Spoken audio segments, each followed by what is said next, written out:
जय माता जी। दर्शक मित्रों, अब हम जानते हैं कि घट स्थापन क्यों करना और कैसे करना। अगर आप माता को आवाहित करना चाहते हैं तो इस तरह से आप अपने घर में करेंगे घट स्थापन। तो पहले हम अंबिका को वंदन करेंगे। नमो देवी महादेवी महाघोर पराक्रमी महाभय विनाशिनी कुलदेवी नमोस्तुते। अपनी कुलदेवी माता को वंदन करके और हम प्रारंभ करते हैं कि कैसे करेंगे घट स्थापन और क्यों।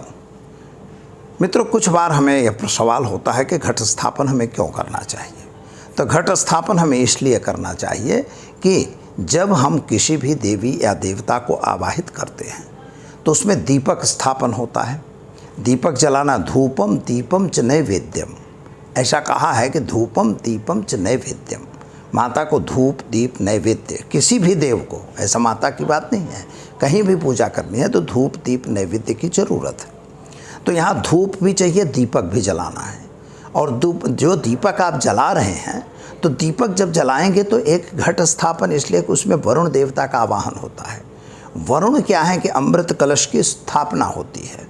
अमृत कलश क्या है? समुद्र मंथन के दरमियान मिला हुआ कलश है जिसमें सभी देवी देवता रहते हैं।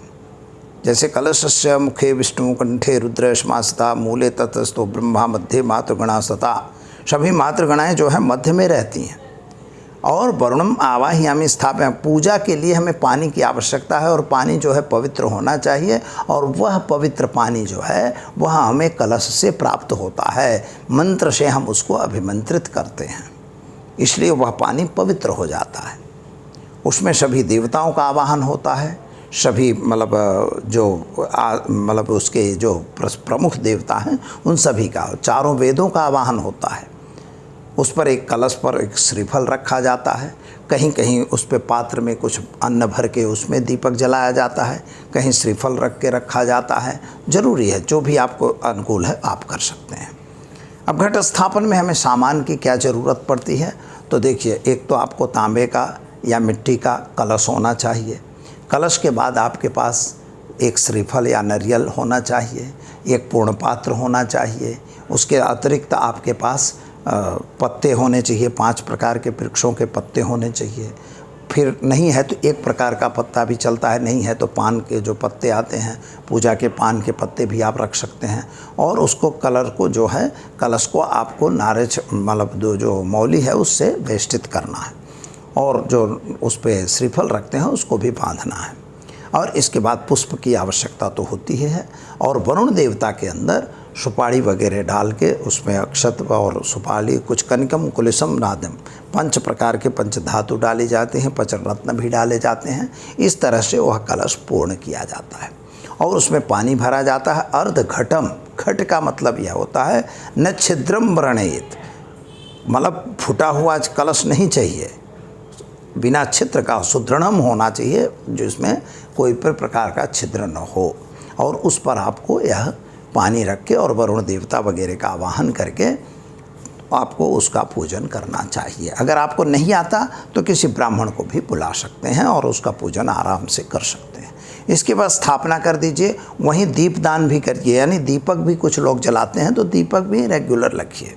अगर आपको अखंड रखना है तो अखंड का संकल्प होता है, लेकिन मेरी सलाह है कि संकल्प नहीं करना। मान लीजिए आपने अखंड का संकल्प किया और कहीं दीपक बीच में बुझ गया तो आपके लिए वो ठीक नहीं होता है। इसलिए संकल्पित न होना, लेकिन बने वहाँ तक अखंड दीपक हमें अवश्य रखना चाहिए।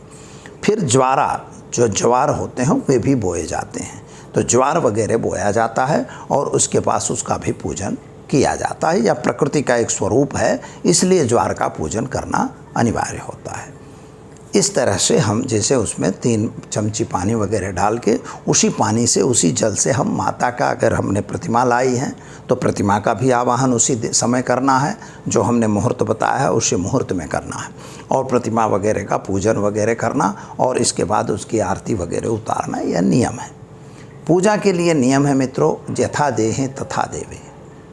जैसे देव की और पूजा करते हैं उसी तरह से देवताओं की पूजा की जाती है, जैसे अपने शरीर की करते हैं। पहले उनका आवाहन होगा, इसके बाद उनका पाद्य, अर्घ्य, आचमन, स्नान इसके बाद उनको वस्त्र, उपवस्त्र वगैरह दिए जाते हैं, चंदन, फिर श्रृंगार के साधन वगैरह रखे जाते हैं। माता है इसलिए श्रृंगार आपको लाना है, बाज़ार में मिलता है, वह श्रृंगार भी उनको चढ़ाना चाहिए। और सौभाग्य प्राप्ति के लिए सिंदूर वगैरह का भी हमें माता को पूजन में देना है। मिठाई दो, फल दो, कुछ भी दो, जो भी आपके पास है वह आप माता को चढ़ाइए। इसके बाद आपको उनको फल वगैरह भी दे के और आपको पूजा करनी चाहिए। आरती, धूप बत्ती, अगरबत्ती वगैरह दिखा के और धूपम सर्पया, जहाँ नहीं आ रहा तो ओम ऐं ह्रीं क्लीं चामुंडाय धूपम समर्पयामि, और नहीं आ रहा है तो माता मैं आपको धूप दे रही हूँ, चंदन दे रहा हूँ, अर्घ्य दे रहा हूँ, कुमकुम चढ़ा रहा हूँ। बस इस तरह से भी बोल के आप एक एक चम्मच पानी डालना न भूलिएगा, पानी अवश्य डालना है। जैसे आपने चंदन लगाया तो 1 चम्मच पानी डालिए, माँ आपको मैं पानी दे रहा हूँ, अब चंदन दे रहा हूँ। फल दिए तो पानी भरिए, फल को बोल के भाई वाह भगवती आपको ये मैं फल अर्पित कर रहा हूँ, बस। और कुछ उसमें नहीं बड़ी बात है, इतना तो आप कर ही सकते हो जो घर में हो सकता है। हाँ, लेकिन इसमें नियम है कि खान पान का बंद करना, यानी आपको अगर मान लीजिए कि भाई कोई मांसाहार वगैरह करते हैं, लहसुन प्याज वगैरह खाते हैं, इसमें इसका वर्जित किया गया है, आपको नहीं खाना चाहिए, यह अनुष्ठान है। तो इस तरह से आप माता का कलश स्थापन कर सकते हैं, यह उसकी सामान्य प्रक्रिया है, और माता का पूजन कर सकते। यही प्रक्रिया आपको 9 दिन नियमित करना है, लेकिन कलश स्थापन दोबारा नहीं होगा, एक ही बार होगा और वह 9 दिन तक चलेगा। जैसे आपने ज्वारा बोया है वही 1 दिन चलेगा, 9 दिन तक वो चलने वाला है, जब तक आपका नवरात्र व्रत चलेगा। कुछ लोग उपवास करते हैं, इस पर भी मैं वीडियो बनाऊंगा। उपवास का मतलब माता के सानिध्य को प्राप्त करना। तो आपको माता का सानिध्य अगर प्राप्त करना है तो उपवास किया जाता है, कुछ लोग व्रत करते हैं। व्रत और उपवास में कुछ अंतर है। तो व्रत एक ऐसी चीज़ है कि जो हमें कुछ चीज़ों को छोड़ के काम करना है, वही व्रत हुआ। और उपवास जो है वह होता है कि बिल्कुल उनके पास हमारा सानिध्य प्राप्त हो। निराहारस्य देहिना, निराहार रहने के भी कुछ लोग करते हैं। कुछ लोग पानी से करते हैं, कुछ दूध पी के करते हैं, कुछ फलाहार करके करते हैं। यह कर सकते हो, उसमें कोई बंधन नहीं कर सकते कोई बात नहीं। 1-2 चीज़ें छोड़ के आप उसको व्रत करके माता की आराधना कर सकते हैं। बने वहाँ तक हर माताओं का मंत्रों का जाप वगैरह करना चाहिए। कुंजिका पाठ है, दुर्गा पाठ है, और साथ में नहीं हो सकता तो आप नवारण मंत्र वगैरह हैं, इनका जाप आप कर सकते हैं। कुल देवी माता के मंत्रों का जाप आप निरंतर करते रहिए। यही माता की एक सामान्य रूप से पूजा करने का विधान बताया है। तो दर्शक मित्रों, वीडियो आपको कैसा लगा? इसे अगर अच्छा लगता है तो इसे लाइक शेयर ज़रूर करिए, कमेंट भी अपनी भेजिए। आपके कोई सवाल है तो हमारे नीचे के फ़ोन नंबर पर संपर्क करिए, और ख़ास तौर पर माता की आराधना जरूर करिए। तो दीजिए आचार्य दुर्गा प्रसाद शास्त्री को इजाज़त। नमस्कार।